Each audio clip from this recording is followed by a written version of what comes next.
Good morning once again, all you fine folks. So this one, we're going to walk through the setup of a session, the thought process behind picking all the mics, the general setup, where people are going to be basically like thinking through setting up a session where I have a songwriter coming in and then session players who are going to be filling in the roles, a drummer, keys player, bass, guitar, all that fun stuff. The longer version of this video exists on Phantom Power Hour. Go check out that longer video. I'll link it down below.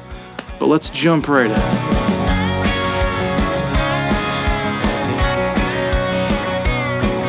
We're going to start with drums and having the general layout of stuff. We're going to look at all the mics. A lot of this stuff is kind of left over from other sessions and using context clues and generally what the artist wants.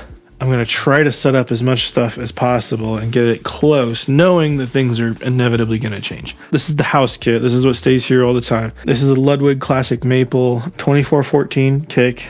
Pretty versatile. 9x13 tom and a 16x16 floor. Generally what we have for the setup, close mics and then room mics. This is going to take up the majority of inputs for the session just on the drums alone, but this is also the most important piece of it. It's the part that I spend the most time on because you can record vocals or guitars just about anywhere. On the kick in, there's a Beta 91 and I have the dip in like the low mids and that just kind of helps get that finished sound. For me, I'm putting it like close to that front head, 2 or 3 inches away. I put this into an EQ, so I want to put that into a 1073. I know I want to do that because otherwise this is a boring mic for me. And then pair that with this Clarion. I mean, it's great on so many things. I love it on vocals. I love it on bass cab. It's so hard to replace on kick out. It sounds so good. This is a rhythm session, so I know like I'm not necessarily going for like a final vocal. So the main things I'm trying to capture are everything except the vocal. So for these bigger preamps that I would normally use on a vocal chain, I can spare them and put them in other places. So the things I want to control the most and have access to quick EQ are kick and snare.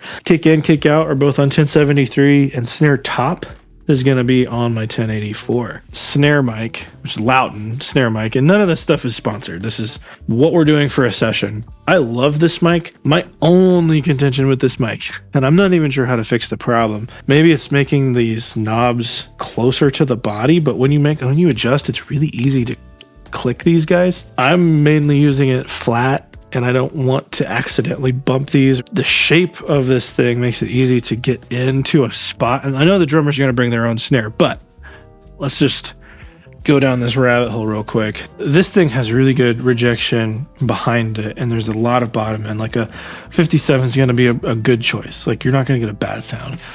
You could mic this honestly with probably anything and get a good sound. I like doing this because it affords me a whole lot of space in the mix because this hi-hat is rejected really, really well.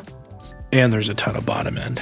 If I'm super close to this thing, this is like maximizing low end on this. And I'm always gonna shoot for the center. If you go like kind of the opposite, give it as much space as possible, still pointing towards the center, you're gonna get like the most natural sound of the drum, the most like true sound of what's happening here.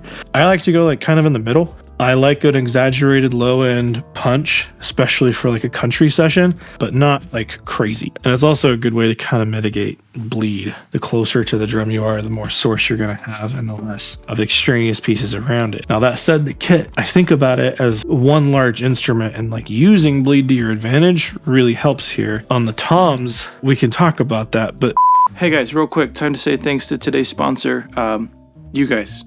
If you want to support the channel, go to my website, recordingstudioloser.com, and the sound. I put those drum samples on sale today. $5, you get some of my favorite drum samples that I've made. Think that really kind of dry Casey Musgraves snare and kick sound. I love it. $5, put a link down below. Support the channel. Thank you.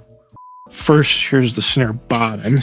For country, I really like having a C414 on the bottom and figure 8. I don't know why, but it just seems the most natural, and this is going to move because the drummer's going to come in and adjust some stuff. So right now it's just in place, it's ready to go. So hi-hat, I've got an 81 here. I kind of use whatever for hi-hat, I don't really care. that's the thought process. Snare top and bottom. I was talking about bleed, and that's where the toms for this come into play. These aren't necessarily my favorite tom mics, but for a session like this, I want the bleed of the instrument. If this were hyper metal or pop and I wanted something very controlled, I wouldn't be using these. The thing I like about these DM20s is they sound like the drum. They have a ton of attack on them. If you want more bottoming, you just get closer to the drum. This thing is marketed as being really good at rejecting. It's not. There is a ton of bleed on this mic, but the bleed sounds fantastic. The amount of bleed you get to the transient, it's not such a huge issue, especially if you have a decent player. So for this session, I'm going to go in that realm. But if you had a player you really couldn't trust, I would be putting my Lauten 308s. Even because it's a country session, you could get away with like an MD 421, the typical tom that everybody uses. It's dark, it's big, it's woolly. The bleed on them sound like trash, which is why I don't really like to use it. The overheads are 013 tubes, Soyuz. I really like these on overheads. They get nice and warm because there's a tube in there. Equidistant from the center of the snare to both of these, while trying to get a decent picture of the cymbals. I don't necessarily want it further back this way, as I could pull it basically in line with the kick and the snare. The thing you're going to get there is more shells. What I'm trying to get is the airiness of the cymbals as much as I can, even though they're going to pick up the entirety of the kit. Room mics. The most interesting one is going to be the vestibule mic, and this is like my sauce. I have this weird room and I never knew what to do with it when I first got the building, but we found if we track drums with that door open, then I put a couple of just really cheap PZMs up here. The stereo picture in this room is pretty surprising. It sounds huge. It's a gross sounding room. But that's most of the mojo in a sound. If you have a weird space in a studio that's like small, try to get the mics as far away from your kit. However you could do that. Like if you have an extra room or a closet, or get it behind a door. I mean, if you're in one room, set up something that physically blocks it from the drum set and put the mic behind it. All you're wanting to do is get as much actual pre-delay and that sound as possible. It hears the impact different from the impact of the drum. Other room mics on the drums, got the R44, and this will probably get wheeled around for this session. It could be used on acoustic. We might use it on vocals, but I'm gonna pull it up into the kit about 6 feet from the kit. That position will change, and that's kind of like the aggression factor on the kit for me. And it does not have to be an R44. It could be anything. If you have something really dark, perfect for that. These decisions are like what makes me faster in the moment. This is going to be where guitar player is going to be, and the amps are going to be in the ISO booth back here. But just setting up an acoustic mic, I think we're going to go with an 017 FET. I really like using like a C414 on acoustics, but I'm kind of leaning into a vibe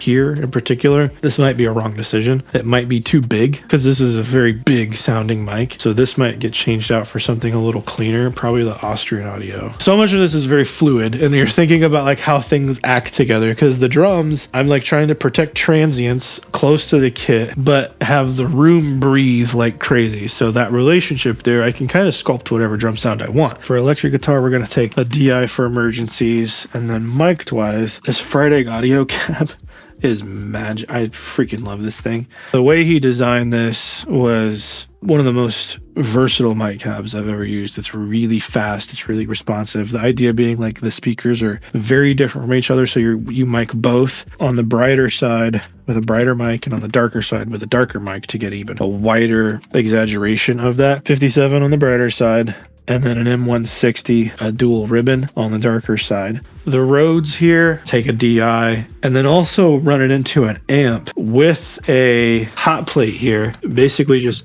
a power soak. This speaker's not going to work. This is a Mesa Mark IIB, really old, looks gnarly, sounds incredible, but that's going to go into this in here.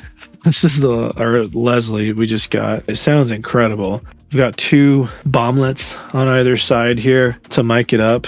And you've got like your variable speed vocals here. I'm trying a couple things, like this is ChatGPT coming in for the win here. I did a couple recommendations that I'm listening to. MA300 here, Mojave's tube mic. It has a vibe, and I like that vibe, but I don't know this person's voice. So I'm also going to set up the Lauten Eden here, which has 3 different circuits. And this first rhythm session with this artist, I'm not actually capturing the final vocals. I get to experiment with this guy's voice in context of a band. without having to worry about, am I going to mess it up? So this is a perfect time to experiment with weird stuff on somebody's vocal that you wouldn't otherwise do, because getting the vocal is really just for the ease of the band to know what's happening. I think that's about it. If you guys have any questions or you want me to clarify anything, I'll try to hover around the comments down below. If you want the extended version of this, go to Phantom Power Hour, where we talk about everything in far more detail. If you guys dig this kind of video, hit the like button, hit subscribe. If you have any questions about the thought process, put it in the comments down below. If you want to see the entire video that's really closer to an hour long, go to Phantom Power, link down below. I'll see you guys in the next one.